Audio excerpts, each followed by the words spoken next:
بسم اللہ الرحمن الرحیم۔ کیپیٹل ٹی وی کے اوپر عمران ریاض خان کی فلسطین کاز کے اوپر دھواں دار تقریر سنی اور ساتھ لکھا ہوا تھا کہ وہ دوبارہ فارم میں آ گئے ہیں اپنے پرانے انداز سے اسٹیبلشمنٹ کے اوپر، پاکستان آرمی کے اوپر وہ جملے بول رہے تھے۔ دیکھیے، میں ان کی دو باتوں کا جواب دوں گا ان کی اصلاح کے لیے اور جہاں جہاں تک میری یہ آواز پہنچے۔ عمران ریاض زور دے کے کہہ رہے تھے کہ دیکھو، ہمارے پاس اگر وسائل کم ہیں یا تعداد میں ہم مسلمان کم ہیں تو پھر بھی ہمیں مقابلہ کرنا چاہیے اور اسرائیل کو یعنی منہ توڑ جواب دینا چاہیے۔ اور پھر اپنی اسلامی تاریخ کا حوالہ دیا کہ ہم تو اس طرح لڑا کرتے تھے، ہم تو کم ہونے کے باوجود گویا اشارہ کیا 313 نے 1000 کو مار بگایا، اور ہر موقع کے اوپر مسلمان جو ہے وہ کم تعداد میں ہی لڑے ہیں لیکن جوش اور جذبہ بہت زیادہ ہوتا تھا۔ عمران ریاض خان کہہ رہے ہیں کہ اس وقت لوگ غیرتی تھے، وہ غیرت ان کے اندر تھی، اور گویا اس کا مطلب صاف یہ ہے کہ آج یہ اپنی قوم کو اور اپنی آرمی کو اس کے الٹ معنی دے رہے ہیں۔ دیکھیے عمران ریاض خان صاحب، معاملہ غیرت کا نہیں ہے، غیرت تو ایمان کا ایک شعبہ ہے۔ حیا، غیرت، یہ ایمان کا ایک شعبہ ہوتا ہے۔ وہ مومن تھے، یہ کہیں، یہ کنسپٹ آپ کا کلیئر نہیں ہے۔ وہ مومن تھے، وہ جو کسی نے کہا نا کہ وہ معزز تھے زمانے میں مسلمان ہو کر، اور تم خوار ہوئے ہو تارک قرآن ہو کر۔ یہ قرآن کو چھوڑنے کی وجہ سے یہ انداز آپ کے اندر آیا ہے۔ آپ کی غیرت نہیں جاگتی ہے۔ جو شرک کفر ہو رہا ہے پورے پاکستان کے اندر اور پوری دنیا کے اندر، شرک اللہ کو گالی ہے، اللہ کو گالی دینے کے اوپر آپ کی غیرت نہیں جاگتی ہے عمران ریاض خان۔ نہ عمران خان کی جاگتی ہے، نہ عمران ریاض کی جاگتی ہے، اور نہ اولیاء مقبول جان کی جاگتی ہے۔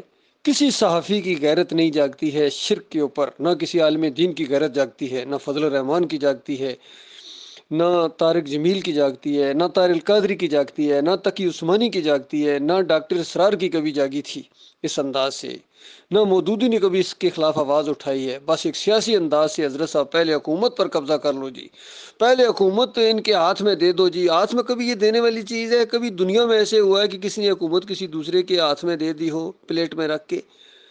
یہ ایسا کبھی نہیں ہوتا ہے۔ تو لہٰذا جب دین کا نام لو تو ذرا سوچ سمجھ کے لیا کرو۔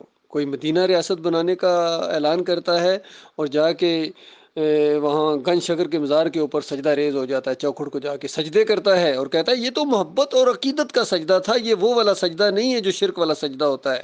عمران خان صاحب کہتے ہیں کامران اینکر کو جواب دیتے ہوئے، اور یہاں جناب عمران ریاض صاحب کہہ رہے ہیں کہ وہ مسلمان غیرتی تھے، وہ چاہے محمد بن قاسم ہوں، طارق بن زیاد ہوں، اور وہ جتنے بھی مسلمان تھے وہ غیرتی تھے، اور آج تم بے غیرت ہو گئے ہو، یہ کہنا چاہ رہے ہیں اصل میں۔ لیکن اصل مسئلہ یہ ہے کہ وہ مومن تھے اور تم مشرک ہو گئے ہو، اور شرک کی وجہ سے تمہارے اندر وہ مردانگی رہی نہیں رہی ہے۔ کیونکہ ایمان کی جو مردانگی ہوتی ہے وہ توحید کی آواز بلند کرتا ہے، ایمان خالص کی آواز کو بلند کرتا ہے، شرک کے خلاف وہ بولتا ہے، اور اللہ کو گالیاں سنتے ہوئے دیکھے اس کے خون کے اندر ابال اٹھے۔ لیکن آپ کے خون کے اندر تو کبھی بھی ابال نہیں اٹھا ہے، بلکہ کتنی شرکیہ واقعات آپ کے، میں نے اپنے ویلاگ کے اندر بھی آپ کے شرک کی نشاندہی کی ہے، عمران خان کے شرک کی نشاندہی کی ہے، لیکن کبھی مجال ہے کہ ان کے کان پر جوں تک رینگے ہو؟ کبھی کوئی بیان آیا ہو ان کا؟ کبھی اس کے اوپر تبصرہ کیا ہو کہ ارشد کرم اللہ یہ کہہ رہا ہے، اس کو بھی سنو؟ کبھی آپ نے اس پر تبصرہ کیا ہے؟ کیونکہ آپ کی وہ فیلڈ ہی نہیں ہے۔ چھوٹی چھوٹی خبروں کے اوپر آپ لوگ تبصرے کرتے ہیں اور ان کو بڑھا چڑھا کے پیش کرتے ہیں، لیکن ایمان خالص کی بات، توحید کی بات، رد شرک کی بات، کفر بالطاغوت کی بات، یہ تو آپ کے نزدیک کوئی ویلیو ہی نہیں رکھتی، کوئی آپ کے نزدیک اس کا۔ اور بذات خود یہ جمہوریت کے جو راگ الاپ رہے ہو، جمہوریت بذات خود ایک مشرکانہ نظام حکومت ہے، بدترین نظام حکومت ہے۔ Democracy the first is the worst جو ہے یہ طرز حکومت ہے، اس کے اندر سارے بدماش مل کے۔ اور پھر دوسری بات جو ہمارے عمران ریاض خان بولے بادشاہ کہہ رہے ہیں کہ کیا اندروں اندر یہ بند کمروں میں فیصلے ہو گئے ہیں فلسطین کو اور کیا نام ہے اسرائیل کو دو ریاستیں تقسیم یعنی ان کو تسلیم کرنے کے فیصلے ہو گئے ہیں؟ تو اگر آپ کا یہ فیصلہ ہو گیا تو عوام تو نہیں مانے گی، عوام تو نہیں مانے گی۔ کبھی سوچا ہے آپ نے عوام کی کیا حیثیت ہے یہاں؟ عوام کو کیا آپ سمجھتے ہیں بتائیے؟ ان کی کوئی ویلیو ہے دنیا کے اندر؟ خود اپنے ملک کے اندر ان کی کوئی ویلیو ہے؟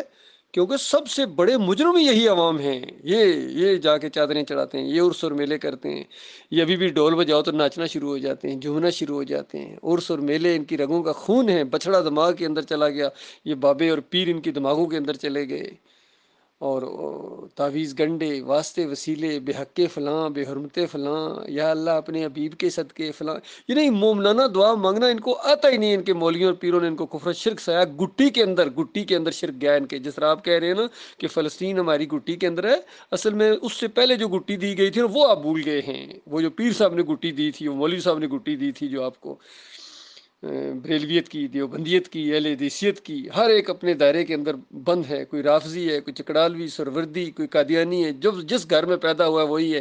کبھی اس نے اوپر اٹھ کے نہیں سوچا ہے، دیکھا نہیں ہے کہ ایمان عقیدہ کیا ہوتا ہے، نبی علیہ السلام کا طریقہ کیا تھا، صحابہ کرام کے اندر وہ غیرت آئی کہاں سے تھی؟ وہ شرک کے خلاف اٹھے تھے، لات منات حبل کی خدائیوں کو چیلنج کیا تھا انہوں نے، اور ان مورتیوں کو، اور جو نبیوں اور ولیوں کی مورتیوں کو، اور ان کے جو مجسموں کو، اور ان کو وہ اللہ کے ساتھ شریک ٹھہرا رہے تھے کہ ہا اولا شفاء عند اللہ، یہ ہمارے اللہ کے ہاں سفارشی ہیں۔ یعنی وہ ابراہیم علیہ السلام اور اسماعیل علیہ السلام کو سفارشی کہیں تو وہ کافر اور مشرک، اور یہ نبی علیہ السلام اور علی رضی اللہ عنہ کو سفارشی اور اس طرح کے عقیدے رکھیں عبد القادر جیلانی کو، تو یہ مومن ہوں گے۔ ان کے لیے اللہ نے جنت کو تیار کر کے رکھا ہوا ہے۔ وہ نظر و نیاز بانٹیں تو وہ کافر مشرک، اور یہ 12 ربیع الاول کو نیاز بانٹیں، 10 محرم کو شربت کی سبیلیں لگائیں، اور اس کے بعد آپ مومن قرار پائیں؟ کون سا یہ انصاف ہے؟ کوئی انصاف نہیں ہے۔ یہ اللہ کے عذاب ہیں تمہارے اوپر جو مسلط کیے گئے ہیں، اور غلامی میں یہ چیزیں کام نہیں آتی ہیں۔ وہ جو کسی نے کہا کہ غلامی میں نہ کام آتی ہیں تدبیریں نہ شمشیریں، میں ساتھ اضافہ کر دوں کہ تقریریں بھی کام نہیں آتی ہیں، چاہے یو این او میں جا کے تقریریں کرو، چاہے پنجاب میں تقریریں کرو، چاہے جہاں بھی مرضی تقریریں کرو، جو مرضی کر لو، غلامی میں نہ کام آتی ہیں تدبیریں نہ شمشیریں نہ تقریریں، جو ہو ذوق یقین پیدا تو کٹ جاتی ہیں زنجیریں۔ یہ جو زنجیریں آپ کے اندر پہنا دی گئی، تم غلاموں کے غلام ہو، اور اس کے بعد کہتے ہو غیرت آئے۔ غیرت کہاں سے آئے؟ غلاموں کے اندر کبھی غیرت آ سکتی ہے؟ نہیں آ سکتی ہے۔ یہ ایمان کی خرابی کی وجہ سے ہے۔ ہمارے سیاسی لیڈر ہوں، ہمارے مذہبی لیڈر ہوں، ہمارے عسکری لیڈر ہوں، سارے شرک کا انجیکشن دیتے ہیں اس قوم کو، تھپکی دیتے ہیں کہ مشرکو ڈٹے رہو اپنے اسی شرک کے اوپر، چادریں چڑھاتے رہو، عرس اور میلے کرتے رہو، گنبد سجاتے رہو اسی طریقے سے، اور پھر اس کے بعد ذلت اور خواری جو تمہارے حصے میں دنیا میں آ رہی ہے یہ بھی دیکھو، بھگتو، اور اس کے بعد مرنے کے ساتھ جو آگ لگنے والی ہے اس کو بھی تمہیں ہمیشہ کے اندر، اس آگ کے اندر خون اور پیپ کی وادیوں کے اندر تمہیں گھسیٹ کے دھکیل دیا جائے گا۔ چاہے تم فلسطین میں ہو، چاہے کشمیر میں ہو، جہاں بھی ہو، جدھر بھی ہے، تمہارے اوپر اللہ کے عذاب کے کوڑے برس رہے ہیں شرک کی وجہ سے۔ شرک اللہ کو گالی ہے۔ اللہ کو گالی دینے کے بعد پھر آپ کہتے ہیں کہ آپ کو عزت دے گا اللہ تعالیٰ دنیا کے اندر؟ اور سب سے زیادہ غدار یہ عرب ہو گئے ہیں، 10 بستہ غلام ہیں یہودیوں کے، اور وہاں پیوٹن کے پاس جا کے اس کو کہتے ہیں کہ یہ جنگ رکھواؤ، بھیک مانگ رہے ہیں، جنگ رکھوانے کی بھیک مانگ رہے ہیں، کیونکہ اب مرمت ہونے کا وقت آ گیا ہے۔ اب ان لعنتی قومیں تمہارے اوپر مسلط کر دی گئی ہیں تمہاری مرمت کرنے کے لیے، اور اس کے بعد پھر اللہ تعالیٰ جب ان کو پکڑے گا فرعون کی طرح، ان کی بھی چیخیں نکال دے گا مالک۔ یہ گریٹر اسرائیل ایک دن گریٹر گریو یارڈ بنے گا ان کا، یہودیوں کا، لیکن اس سے پہلے مومنوں کو اٹھنا پڑے گا ایمان کی بنیاد کے اوپر، توحید کی بنیاد کے اوپر مقابلہ کرنا ہے ہم نے ان کا۔ لہٰذا یہ اللہ کی پارٹی ہے جس کی طرف میں آپ کو بلا رہا ہوں۔ یہ پیپل پارٹی یا پی ٹی آئی نہیں ہے، یا بریلویت اور دیوبندیت کی دعوت نہیں ہے۔ یہ بات ایمان خالص کی بات ہے، توحید کی بات ہے۔ مانو گے تم اللہ کے عذاب سے بچو گے، اور اللہ تعالیٰ نے تمہارے لیے بڑا انعام بھی تیار کر کے رکھا ہو جنت کی شکل میں۔ یہ بات مانو، اور اگر نہیں مانو گے تو اللہ کے عذاب کو بھگتنے کے لیے تیار ہو جاؤ۔ یہ دونوں باتیں ہیں، یہ آپشنل نہیں ہے چیز کہ دل کرے تو مانو تو دل کرے تو نہ مانو، نہیں، یہ بات ماننی پڑے گی تمہیں، توحید کی بات، ایمان خالص کی بات، رد شرک کی بات۔ اور اس بات کو لے کر، اس بنیاد کو لے کر ہم اٹھیں گے انشاءاللہ، تب دیکھنا اللہ کی مدد ہمارے ساتھ ہوگی، تب اللہ کی مدد ہمارے ساتھ ہوگی۔ جب اللہ ہمارے ساتھ ہوگا پھر ہمیں اس چیز کی کوئی پرواہ نہیں ہے کہ کون ہمارے خلاف ہے اور کتنے ہمارے خلاف ہیں۔ یہ جو جذبہ پیدا کرتا ہے، یہ ایمان خالص پیدا کرتا ہے۔ اس کی طرف میں سب کو دعوت دیتا ہوں، سارے جتنے اینکرز ہیں، یہ ڈاکٹر الوی ہو، کس طرح یہ حقیقت ٹی وی والے بولتے ہیں، کتنی انڈائریکٹلی پاکستان کے خلاف، ایمان کے خلاف، عقیدے کے خلاف، اور چیخو پکار انہوں نے لگائی ہوئی ہے ہر جگہ۔ کفر و شرک کرنے والوں کو تم شہید کہو، اور اس کے بعد اللہ کا غضب نہ تمہارے اوپر قہر بن کر ٹوٹے، یہ مسئلہ ہے اللہ کے بندوں۔